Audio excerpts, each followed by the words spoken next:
कहते हैं कि this resolution is a compromise. कहां का कॉम्प्रोमाइज था? कुछ तो इस रेजोल्यूशन में है कि आज भी तकरीरों में honourable home minister of India, honourable prime minister of India, बाकी senior minister government of India के इस रेजोल्यूशन के हवाले से बात करके हमें निशाना बना रहे हैं।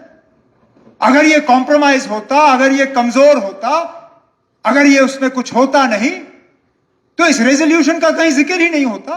ऑनरेबल स्पीकर साहब, एक बहुत लंबे अरसे के बाद हाउस में इस तरह बोलने का मौका मिला। वजीर आला के तौर पे 2014 फरवरी मार्च के उस वक्त के गवर्नर साहब के खुतबे के बाद और हिज़्ब इख्तिलाफ में रह के 2018 के सेशन में, इन 6-6.5 साल के अरसे में इतना कुछ बदला कि कभी कभी यकीन नहीं आता। हमने इतना कुछ खोया है।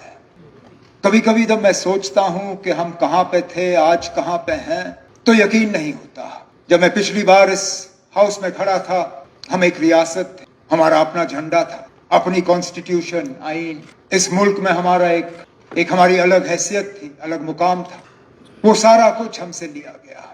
लेकिन जहां पे मुझे इस बात का अफसोस है और रहेगा कि हमने कितना कुछ खोया है, उसके साथ साथ मुझे इस बात का भी एहसास है कि मेरे अंदर एक जोश, एक जज्बा कि इस कुर्सी पे मेरे लिए जितना भी वक्त अल्लाह ताला ने मुकर्रर किया हो, मैं उसका एक दिन भी जाया होने नहीं दूंगा। जम्मू कश्मीर के आवाम के लिए कुछ हासिल करके रहूंगा और करके बिना रुकूंगा नहीं। ये पहला सेशन इस असेंबली का वक्त के लिहाज से काफी छोटा, लेकिन एजेंडा और अचीवमेंट्स के लिहाज से ऐतिहासिक, हिस्टोरिक।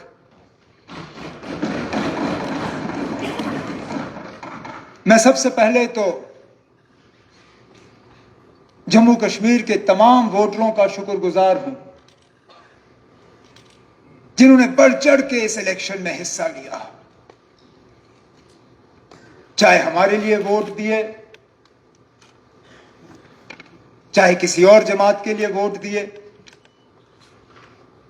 लेकिन आए, पोलिंग बूथ के बाहर खड़े हुए, लाइनों में खड़े रहे, अपने कीमती वोटों का इस्तेमाल किया, इस उम्मीद के साथ कि इस हाउस से उनके जज्बातों की तर्जुमानी होगी, उनको इस हाउस से अपनी आवाज सुनाई देगी, हम मेंबरों से उनके मसले और मसाइल का हल होते हुए वो देखना चाहेंगे। मैंने पहले दिन से कहा कि असेंबली जम्मू कश्मीर के आवाम की असेंबली है। यह हुकूमत जम्मू कश्मीर के लोगों की हुकूमत है। बेशक हम नेशनल कॉन्फ्रेंस वाले हैं, हमें सपोर्ट कांग्रेस का है, कुछ इंडिपेंडेंट एमएलएज हमारे साथ इसमें जुड़े हुए हैं, लेकिन यह हुकूमत सिर्फ हमारी नहीं है। यह हुकूमत सिर्फ उन लोगों की नहीं है जो इस असेंबली में मौजूद हैं।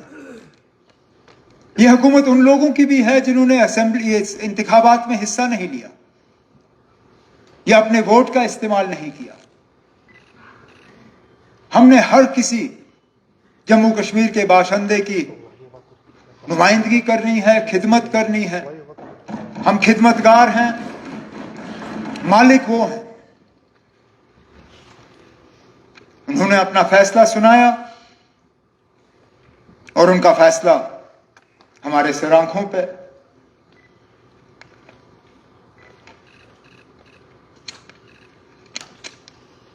शायद बहुत लोग ये उम्मीद नहीं कर रहे थे कि इलेक्शन होंगे। इलेक्शन ऐलान होने से कुछ दिन पहले भी कई सारे लोग मुझे मिले जिन्होंने कहा, ना ये कोई ना कोई बहाना बना के इलेक्शन टाल देंगे, नहीं होने देंगे इलेक्शन। यहां तक कि मैं मान के चलता हूं कि कुछ लोग ऐसे थे जो यहां जम्मू कश्मीर में इलेक्शन होते हुए देखना भी नहीं चाहते थे, जिनको शायद लग रहा था कि किसी भी हाल में यहां इलेक्शन नहीं होंगे। कभी कभी ऐसा लगता है कि कोई तैयारी नहीं थी कि कभी दोबारा यहां जम्मू कश्मीर में एक लोगों की चुनी हुई असेंबली होगी। मुझे आज भी याद है, मुझे कितना दुख हुआ था जब टीवी पे मैं एक प्रोग्राम देख रहा था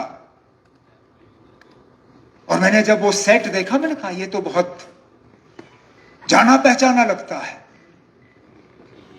और फिर मैं देखता हूं कि ये जम्मू की हमारी असेंबली कॉम्प्लेक्स थी, जम्मू का हमारा लेजिस्लेटिव असेंबली का हॉल, जिसको एक फिल्म के सेट के तौर पे इस्तेमाल किया जा रहा था। स्पीकर साहब, कितने अफसोस की बात,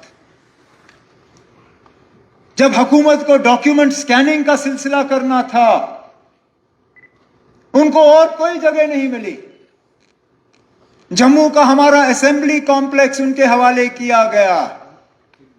जिस कुर्सी पे आप बैठे हैं, जिस कुर्सी पे हमारे सेक्रेटरी साहब बैठे हैं, जिन कुर्सियों पे हमारे मेंबर बैठे हैं, वहां पे लोग टेबलों पे पैर ऊपर किए हुए पता नहीं क्या काम किए जा रहे थे, शायद ये सोचते हुए कि ये गए, नहीं आएंगे फिर।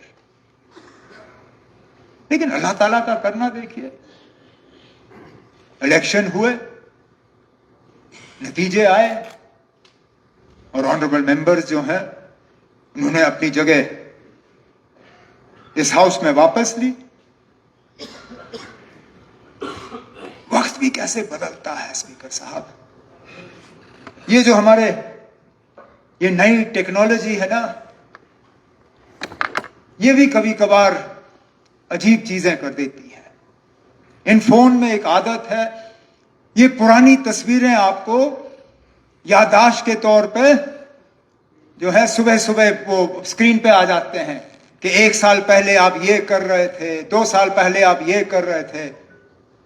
आज सुबह भी मेरे फोन ने यही किया, कहा कि 5 साल पहले आप ये कर रहे थे।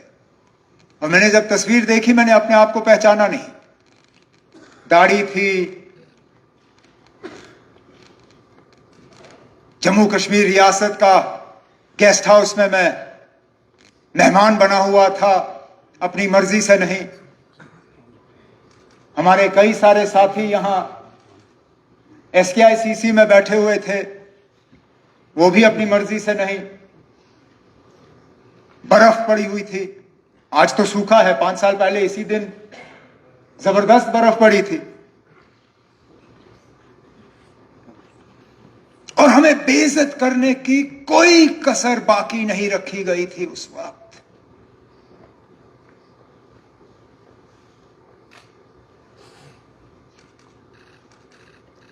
मेरी बहन मुझसे मिलना आना चाहती थी उस गेस्ट हाउस में, एक अफसर से इजाजत लेनी थी सेक्रेटेरिएट में। बाहर वाले गेट से उनको उतरवा के उनके जेब बैग सारा खाली करवा के फिर छोड़िए ना, वो हालात ही ऐसे थे, कोई नहीं। और फिर भटकते भटकते वो सेक्रेटेरिएट में दरवाजे खटखटाते रही, क्योंकि कोई बताने के लिए तैयार नहीं था कि वो अफसर जिसने इजाजत देनी है वो बैठता कहां पर है। मेरे साथी जो SKICC से MLA हॉस्टल शिफ्ट हुए, इनके साथ ऑनरेबल मेंबर तनवीर सादिक साहब के छोटे से बच्चे को तक उसके डायपर की तलाशी। सजाद लोन साहब यहां बैठे नहीं हैं, किस तरह उनके सामान को खोल खोल के एक एक चीज को वहां सिर्फ और सिर्फ बेइज्जत करने के लिए। आखिरकार हमारी खता क्या थी? क्या हमने मुल्क के झंडे को यहां कायम और दायम रखा? क्या हमने ये कहा कि जो जम्मू कश्मीर के लिए होगा इस आईन के दायरे में होगा? हमने इलेक्शन लड़े, और क्या खता थी हमारी? खुदा ना खास्ता मुल्क के खिलाफ हमने कोई बगावत नहीं की, लेकिन वो दौर कुछ और था। चलिए, जैसे कहते हैं, रात गई बात गई, वो दिन भी गया।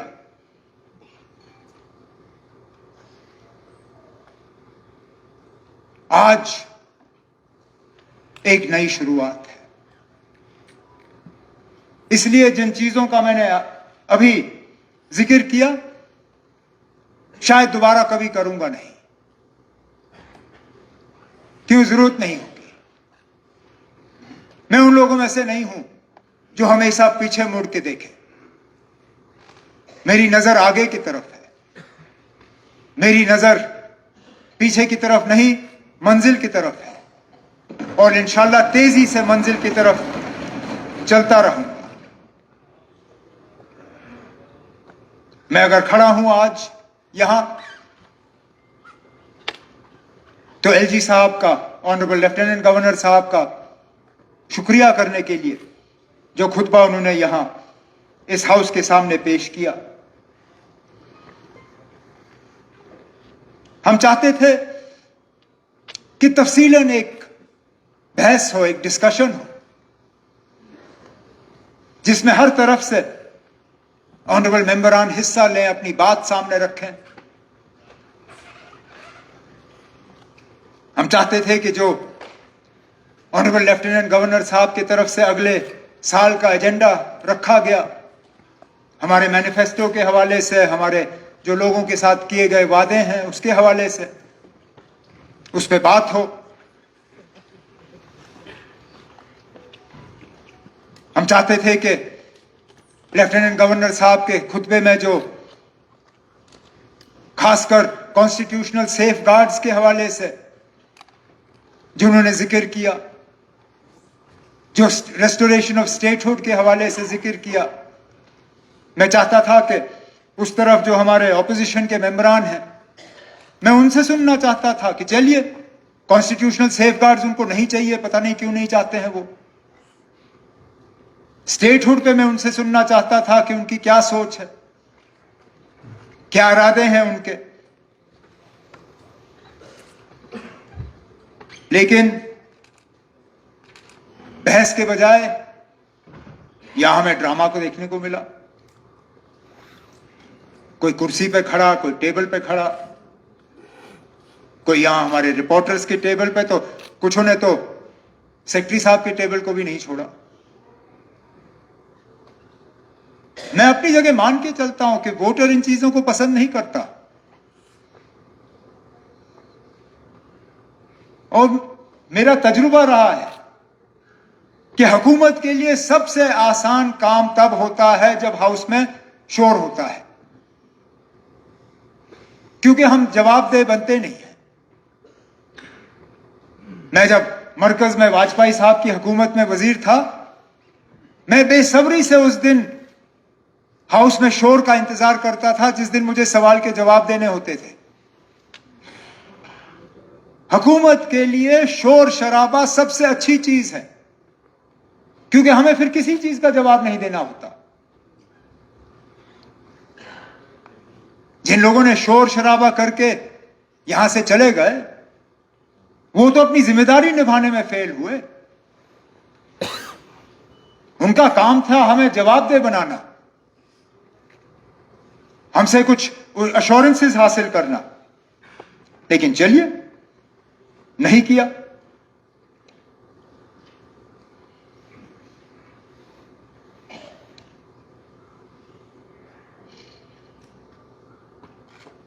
स्पीकर साहब, पिछली बार जब हम इस हाउस में मिले थे, आखिरी बिजनेस जो रेजोल्यूशन के तौर पे हाउस ने उस वक्त पास किया, मुझे और मेरे कुछ साथियों को अच्छी तरह से याद होगा। वो रेजोल्यूशन था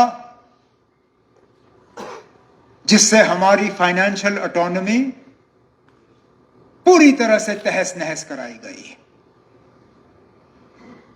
हमें जो अपने टैक्स लगाने के इख्तियारात थे वो हमसे छीने गए। हमें जीएसटी का वो निजाम जो है हमारे ऊपर ठोसा गया। हमने चीखा चिल्लाया, एहतजाज किया, शोर किया। मैं उस वक्त उस तरफ था, बहुत कोशिश की कि ना हो। मेरे कुछ साथी जो यहां मेरे साथ बैठे हैं, हमने टेबल थपथपाए, जितना हमसे हो सका हमने किया, क्योंकि हम जानते थे इसका नतीजा क्या होगा। और इसका नतीजा आखिरकार 5 अगस्त 2019 ही निकला, जिसमें जो बचा कचा था वो भी हमसे लिया गया। आज जो लोग यहां रेजोल्यूशन के हवाले से बात करते हैं और बैनर और पोस्टर उठाते हैं, उनको तो पहले अपनी गिरेबान में झांक के देखना चाहिए कि उन्होंने यहां इस हाउस में क्या किया था जब वो पिछली बार यहां पे थे। बड़ा आसान है 370 के हवाले से अब बात करना। जब बचाने का मौका था तब क्या किया? जब रोकने का मौका था तब क्या किया? तब तो मिली भगत थी इन लोगों के साथ। तब तो हुकूमत चलाने के लिए ये कॉम्प्रोमाइज लफ्ज इस्तेमाल करते हैं। कॉम्प्रोमाइज करना कोई इनसे सीखे। कब कॉम्प्रोमाइज नहीं किया इन्होंने? चलिए, पहली मर्तबा अल्लाह मगफरत करे उन्हें, मुफ्ती मोहम्मद सैयद साहब को।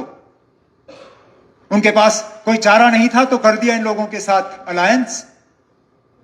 लेकिन जब 1 साल बाद जब मुफ्ती साहब वफात पा गए और उस वक्त पीडीपी के तरफ से दोबारा कुछ डिमांड्स जो हैं, शराइत रखे गए थे मरकज की हुकूमत के सामने कि हमें और कॉन्फिडेंस बिल्डिंग मेजर्स चाहिए, हमें एजेंडा ऑफ अलायंस प्लस कुछ और चाहिए। क्या मिला? 3 महीने इंतजार कराया हुकूमत बनाने से पहले, लेकिन जब हुकूमत बनी उसी तनख्वाह पे काम किया। तो कॉम्प्रोमाइज आप हमें मत सिखाइए ना। कॉम्प्रोमाइज का नतीजा ही है कि हम यहां पहुंचे। अब ये हमें कहेंगे कि ना आप लोग भी बीजेपी के साथ थे, लेकिन वहां पे, यहां नहीं। इनका मॉडल अलग था। ये वहां बीजेपी के साथ मिलने के लिए तैयार नहीं थे, पता नहीं क्यों, लेकिन यहां लाने में उनको कोई एतराज नहीं था। हमने उल्टा किया। हमने जम्मू कश्मीर के लिए कुछ हासिल करने के लिए एनडीए के साथ वहां हाथ मिलाया, लेकिन बीजेपी को यहां पनपने नहीं दिया हमने। आपको याद होगा राठौर साहब, जब जम्मू में बाय इलेक्शन हुआ लोकसभा का, मैं मिनिस्टर था वाजपेयी साहब की हुकूमत में, उसके बावजूद हमने जम्मू में बीजेपी के खिलाफ अपना उम्मीदवार मैदान में उतारा और जम्मू की सीट से बीजेपी को हरवा के नेशनल कॉन्फ्रेंस का उम्मीदवार कामयाब कराया वहां पे। शायद उसी बात का नतीजा है और उसी बात की सजा हमारे बेचारे रजौरी पुंछ के उम्मीदवारों को दी गई कि जम्मू से काट के उनको अनंतनाग के साथ लाया गया, क्योंकि बीजेपी ने कभी उस हार को तस्लीम नहीं किया। अब हमारे रेजोल्यूशन के हवाले से बात आती है, कहते हैं कि this resolution is a compromise. कहां का कॉम्प्रोमाइज था? पहले दिन तो इसी रेजोल्यूशन को लेके ये सब टेबल थपथपा रहे थे। चलिए, अगर उस वक्त माहौल में और गर्मी में एहसास नहीं हुआ, 10-15 मिनट के बाद तो पढ़ा होगा। मुझे गले लगने आए मेरे चेंबर में, मुझे शुक्रिया और मुबारक किया, तब तक तो पढ़ा होगा। मैं मानता हूं जब यहां हाथ में हिला रहे थे तब शायद पढ़ा नहीं था, लेकिन हाउस एडजर्न होने के बाद जब बाहर आए तब तक तो पढ़ लिया होता। लेकिन मुझे गले लगे, मुझे मुबारकबाद किया। कहा कि ये हिस्टोरिक है। पता नहीं 10-15 मिनट में हिस्टोरिक कॉम्प्रोमाइज कैसे बना। जब ऐसा रेजोल्यूशन लाना जो फटाफट मरकज रद्दी की टोकरी में फेंके, ये तो कोई भी बेवकूफ कर सकता है। इसमें कौन सी अकलमंदी है। मैं अभी 2 जुमले कागज पे लिख लूंगा, आपसे पढ़वा लूंगा, 5 मिनट नहीं लगेंगे ना उसको नजरअंदाज करने में। लेकिन एक ऐसा रेजोल्यूशन इस हाउस से पास कराना जिससे लोगों के जज्बातों की तर्जुमानी हो पाए, जिससे कि दुनिया को यह पता चले कि 5 अगस्त 2019 के फैसले में हमारी राय नहीं ली गई, हमारी मंजूरी इसमें शामिल नहीं थी, और हम चाहते हैं कि जम्मू कश्मीर को अपना खसूसी दर्जा वापस मिले, और वो रेजोल्यूशन फौरी तौर मरकज से रिजेक्ट हो ना पाए। मैं तो कहता हूं इससे ज्यादा अकलमंदी का सबूत आपको क्या चाहिए। अगर हमने ऐसा रेजोल्यूशन लाया होता जो फटाफट रिजेक्ट होता, जिन लोगों के इशारों पे अब ये शोर कर रहे हैं वो कहते देखो इस हाउस का कोई मतलब ही नहीं है, इस हाउस की तौहीन हुई और ये लोग खामोश रहे। Jammu Kashmir assembly is powerless. बेहतर है ये लोग घर जाके बैठे, इनका कोई मतलब ही नहीं। लेकिन कुछ तो इस रेजोल्यूशन में है कि आज भी तकरीरों में honourable home minister of India, honourable prime minister of India, बाकी senior minister government of India के इस रेजोल्यूशन के हवाले से बात करके हमें निशाना बना रहे हैं। अगर ये कॉम्प्रोमाइज होता, अगर ये कमजोर होता, अगर ये उसमें कुछ होता नहीं, तो इस रेजोल्यूशन का कहीं जिक्र ही नहीं होता, खामोश रहते, इसके हवाले से कुछ कहने की जरूरत नहीं पड़ती। उनका जिक्र करना ही इस बात का सबूत है कि जम्मू कश्मीर लेजिस्लेटिव असेंबली ने जो करारदाद, जो रेजोल्यूशन यहां से पास किया है वो वाकई एक हिस्टोरिक रेजोल्यूशन है। इससे दरवाजे खुल जाते हैं, दरवाजे बंद नहीं होते। हमें फ्यूचर की तरफ देखना है, ये देखते हुए कि माजी में हमारे पास क्या था। हम कोई ऐसे अल्फाज इस्तेमाल नहीं करना चाहते थे जिससे कि हम कहीं किसी दायरे में बंद हों या हमारे ऑप्शंस रिस्ट्रिक्ट हों। इसलिए हमने जानबूझ के जम्मू कश्मीर के स्पेशल स्टेटस के हवाले से बात की। मैं जानता हूं इस मौजूदा हुकूमत से, मरकज की हुकूमत से हमें कुछ खास मिलने की उम्मीद नहीं है, लेकिन ये हमेशा के लिए नहीं होंगे। कभी ना कभी तो निजाम बदलेगा, कभी ना कभी तो हालात बदल जाएंगे। तो हम क्यों पहले ही अपने आप को किसी दायरे में बंद करें और कहें कि हम इतना ही आपसे मांगेंगे, इससे ज्यादा नहीं।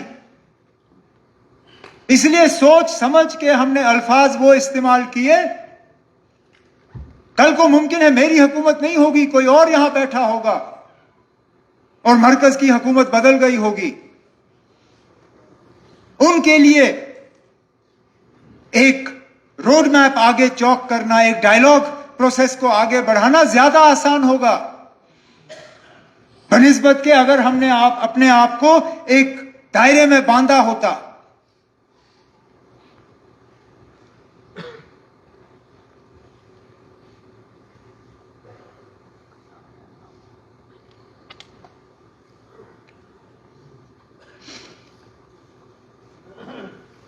इस रेजोल्यूशन के पास होने के बाद मुझे एक और बात का एहसास हुआ, जिस बात की मुझे खुशी है। लोगों को अपनी आवाज वापस मिल गई है, लोग बात कर पा रहे हैं।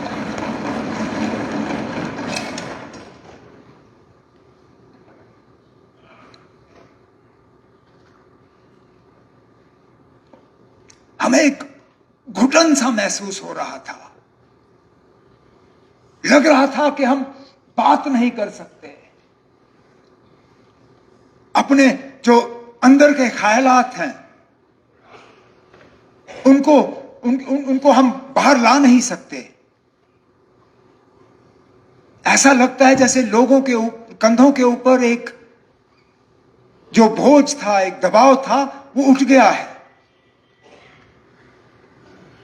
मुझे इस बात की भी तसल्ली है कि कई सारे वो लोग जो 5 साल पूरी तरह से खामोश हो गए थे, जिनके कलम चलना बंद हो गए थे, जिनके कंप्यूटर के कीबोर्डों पे जंग लग गया था, जो सोशल मीडिया को भूल गए थे, आज अचानक उनको भी अपनी आवाज जो है दोबारा बहाल करने का एक मौका मिल रहा है। पिछले 5 साल तक क्या वजह थी कि वो बोल नहीं पाए, मैं इसमें कह नहीं सकता हूं, लेकिन अच्छी बात है कि आज कम से कम वो अपने आप को इतना मतलब आजाद महसूस करते हैं कि वो खुल के अब अपनी बात जो है सामने लाते हैं। और जमहूरियत का एक बहुत बड़ा हिस्सा फ्रीडम ऑफ स्पीच है, बोलने की आजादी। अब इसमें आगे और हमें ज्यादा जाना होगा, मैं थोड़ी देर के बाद उस पर भी आ जाऊंगा।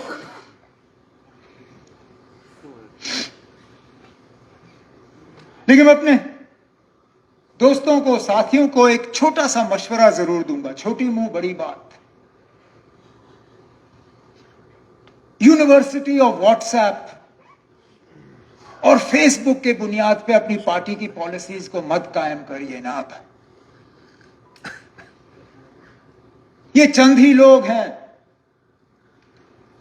जो व्हाट्सएप और ट्विटर पे तबसरा करते हैं, और आप लोग जो है फिर उसी चीज को एजेंडा बना लेते हो। ये खैर का नहीं है आपके। ये वो लोग हैं जिन्होंने 5 साल आपको याद नहीं किया, अब अचानक उनको याद आया है।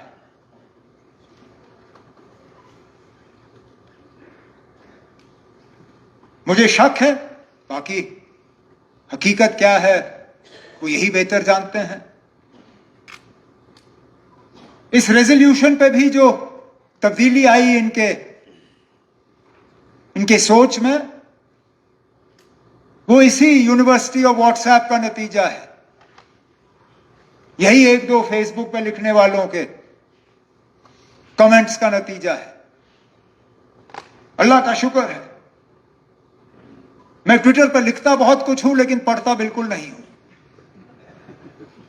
फेसबुक देखने की मुझे बिल्कुल आदत नहीं है, और व्हाट्सएप के हवाले से मैं कभी अपने वालिद साहब से सुनता हूं, बाकी और नहीं। तो मैं तो कम से कम जम्मू कश्मीर के आवाम को यह यकीन दिलाना चाहूंगा कि हमारा एजेंडा कोई व्हाट्सएप, ट्विटर, फेसबुक वाले तय नहीं करेंगे। हमारा एजेंडा जम्मू कश्मीर की आवाम तय करेगी।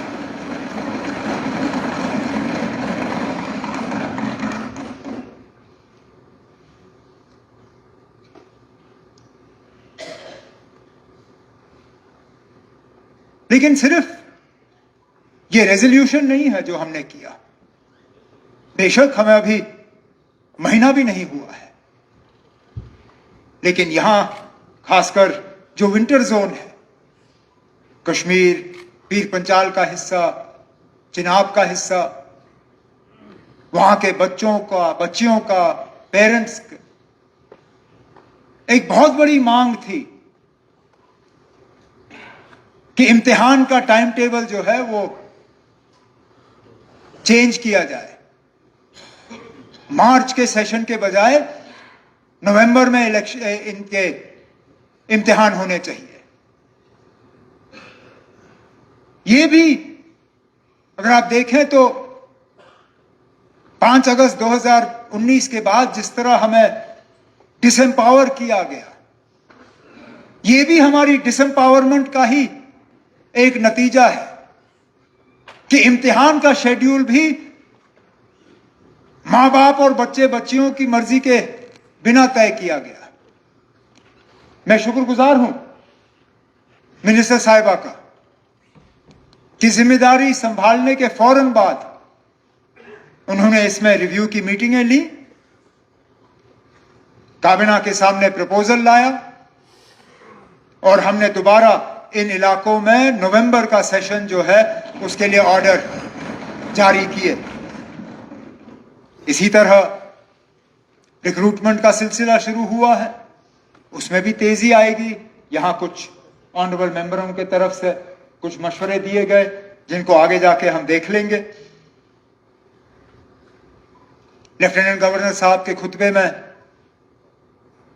जो बिजली को लेके हमारे वादे हैं लोगों के साथ, उसका जिक्र हुआ है, उसको भी जल्दी अमली जामा पहना के लोगों के सामने जो है एक ऐलान के तौर पे हम रखेंगे।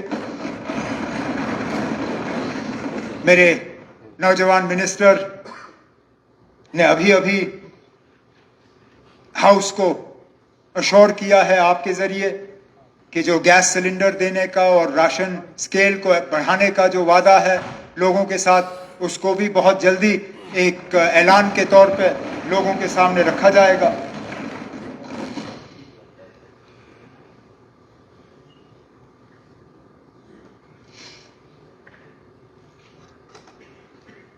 स्पीकर साहब, हम एक यूनियन टेरिटरी है। बहुत सी जिम्मेदारियां इलेक्टेड हुकूमत के हवाले की गई हैं, लेकिन एक अहम जिम्मेदारी यहां के हालात को साजगार रखने का, लॉ एंड ऑर्डर मेंटेन करने का, मिलिटेंसी, टेरर, वायलेंस के खिलाफ पॉलिसी, स्कीम और एक डायरेक्शन देने का, वो इख्तियारात इलेक्टेड गवर्नमेंट के पास नहीं है।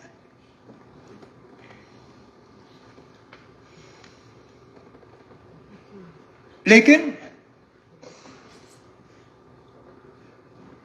हालात एक वैक्यूम में नॉर्मलाइज नहीं किए जा सकते। इलेक्टेड गवर्नमेंट और लेफ्टिनेंट गवर्नर साहब के एडमिनिस्ट्रेशन का इस मामले में करीबी तालमेल है। किसी को भी इस शक में नहीं रहना चाहिए कि इलेक्टेड गवर्नमेंट और पुलिस के दरमियान किसी तरह की रसाकशी है या किसी तरह का कंफ्यूजन है। मैं पुलिस, बिलखसूस अपने जम्मू कश्मीर पुलिस, बल्कि यहां बाकी जो सेंट्रल फोर्सेस हैं और जो सिक्योरिटी के बाकी फोर्सेस हैं, उनको अश्योर करना चाहता हूं कि हालात को नॉर्मल रखने में और यहां अमन कायम करने में हमारी हुकूमत पूरी तरह से उनके साथ खड़ी है।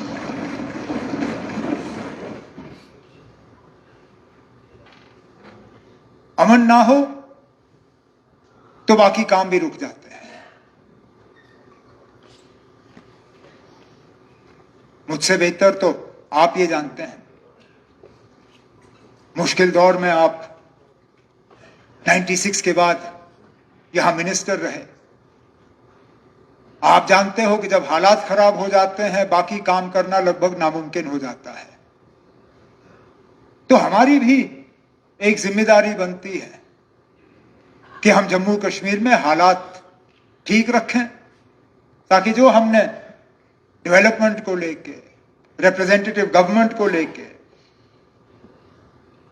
यहां एक तरक्की का नया दौर शुरू करने का जो हमने लोगों के साथ वादा किया है, उसको हम पूरा कर सकें।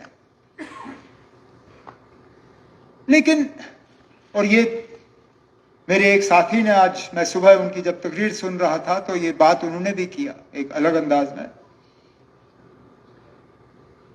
हालात साजगार रखने के दो तरीके हैं।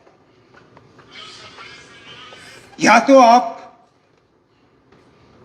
लोगों को डरा धमका के, पकड़ धकड़, गिरफ्तारियां, तंग करके, सता के,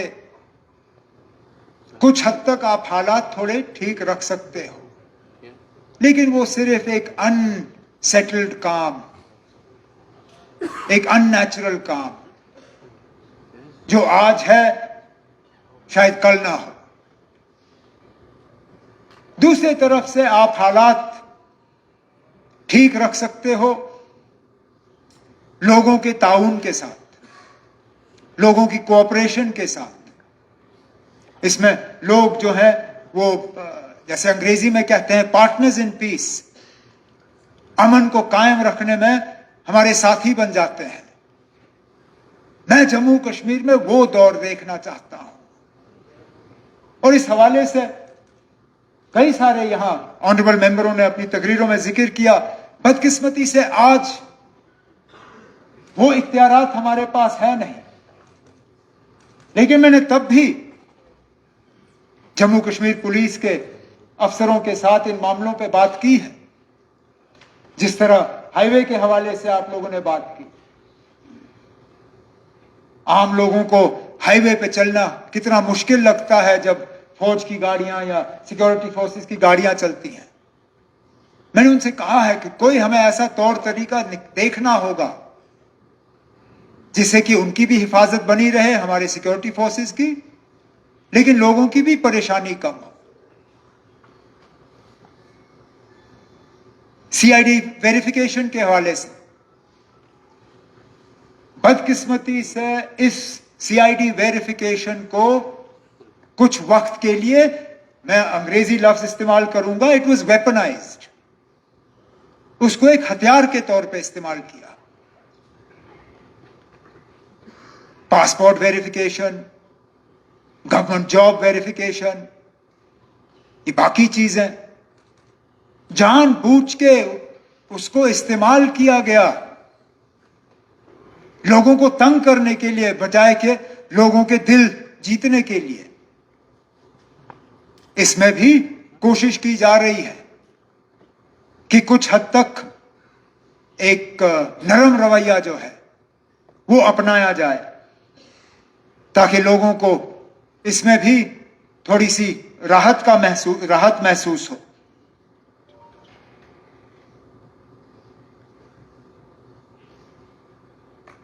गिरफ्तारियों के सिलसिले में भी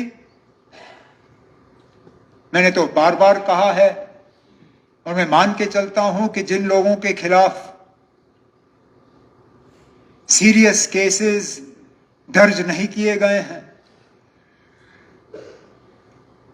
या जिनके खिलाफ चार्जेस फ्रेम नहीं हुए, उनके बारे में हुकूमत को सोचना चाहिए, लेकिन वो हमारे दायरे इख्तियार में है नहीं। इंशाल्लाह होगा, और जब होगा तो जरूर इस पे और तेजी से हम अमल करेंगे। स्पीकर साहब, ये वो असेंबली नहीं है जो असेंबली हम चाहते हैं। मैं पावर्स के हवाले से बात कर रहा हूं। ये वो असेंबली नहीं है जो हम चाहते हैं, ये वो असेंबली नहीं है जिस असेंबली का हम हक रखते हैं, लेकिन ये असेंबली वो जरिया है वहां तक पहुंचने का। जम्मू कश्मीर दोबारा रियासत बने और एक फुल फ्लेज रियासत बने, कोई मतलब ये क्या कहते हैं वो हाइब्रिड मॉडल, वो नहीं। उसका तो वादा जम्मू कश्मीर के लोगों के साथ मुल्क के वजीर आजम साहब ने किया है, बार बार कहा है कि जम्मू कश्मीर को रियासत का दर्जा जो है वो वापस मिलेगा। मैं एलजी लेफ्टिनेंट गवर्नर साहब का शुक्रगुजार हूं। कैबिनेट ने जो रेजोल्यूशन पास किया, जो एलजी साहब ने फिर हमें वापस किया, उसको मैं दिल्ली ले गया। मैंने उसकी कॉपी वजीर आजम साहब को सौंपी, उसके साथ अपना डीओ लेटर जोड़ा कि आप जो जम्मू कश्मीर के लोगों के साथ जो वादा किया गया है फुल स्टेटहुड का, उसको फौरी तौर पूरा किया जाना चाहिए। और मेरी मीटिंगें जो है बड़ी कामयाब रही, चाहे वो होम मिनिस्टर साहब के साथ हो या प्राइम मिनिस्टर साहब के साथ। मैं उम्मीद करता हूं कि बहुत जल्द जम्मू कश्मीर को दोबारा रियासत बनाने का जो प्रोसेस शुरू होना है वो हो जाएगा।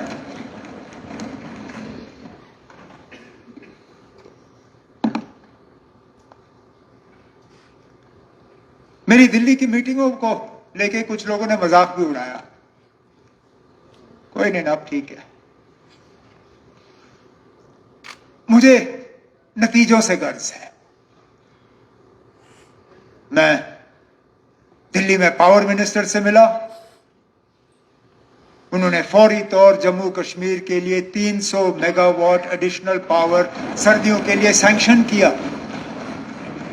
ताकि यहां पावर के कट्स जो हैं वो कम हो जाए।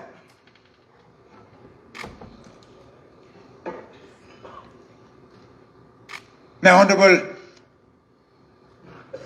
सरफेस ट्रांसपोर्ट मिनिस्टर साहब से मिला। बाकी हाईवेज के हवाले से जब वो आएंगे वो खुद ऐलान करेंगे, लेकिन उन्होंने एक खसूसी फाइनेंशियल पैकेज बजट से हटकर हमें स्टेट सेक्टर में ब्रिजेस को कंप्लीट करने के लिए दिया है, जिसका हम इस्तेमाल करेंगे। अब इसी तरह मेरा इरादा है ऑनरेबल फाइनेंस मिनिस्टर साहिबा से मिलने का और बाकी से, ताकि जितना हम जम्मू कश्मीर के लिए फिलहाल हासिल कर सकें हम कर लें।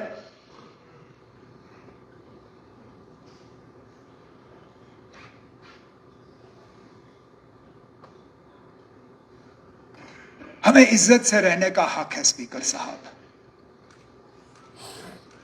ये रियासत की मांग हम क्यों कर रहे हैं? क्योंकि आखिरकार हमारी शनाख्त, पहचान, हमारा वजूद, हमारा विकार, कहीं ना कहीं हमें लगा कि इन चीजों को जख्म पहुंचा और इन पे मरहम लगाने के लिए रियासत का दर्जा हासिल करना एक शुरुआत है। लेकिन इसके साथ साथ बाकी रियासतों की तरह हमारी जमीन पे हमारा अपना हक होना चाहिए, हमारे रोजगार पे हमारा अपना हक होना चाहिए, हमारी रिसोर्सेज पे हमारा अपना हक होना चाहिए। हमें बाहर के इन्वेस्टर्स से कोई गिला नहीं है, शौक से आइए, करिए इन्वेस्ट। लेकिन जो चीजें यहां के लोगों की मेहनत के नतीजा है, उनकी टैक्स का नतीजा है, जो हमने एसेट्स बनाए हैं, उनको हम बेचने के लिए तैयार नहीं है स्पीकर साहब। वो हम दूसरों के हवाले नहीं करेंगे। यहां कुछ लोगों को गलतफहमी है कि हम गुलमर्ग या पहलगाम बेचने वाले हैं। वो इस गलतफहमी से बाहर आए। हम अपने क्राउन जूल्स, अपने एसेट्स को बेचने के लिए तैयार नहीं है। आप बाहर से आके यहां इन्वेस्ट करना चाहें, नया बनाना चाहें, शौक से करिए। लेकिन अगर आपको यह लगता है कि हमारी बनाई हुई चीजें आप सस्ती कीमत पे खरीद के खुद अमीर हो जाएं और हमारे लोग जो हैं वो बेरोजगार बने, वो गरीब रहें, उस बात की इजाजत जो है हम कभी नहीं देंगे स्पीकर साहब। ये मैं आपको यकीन दिलाता हूं।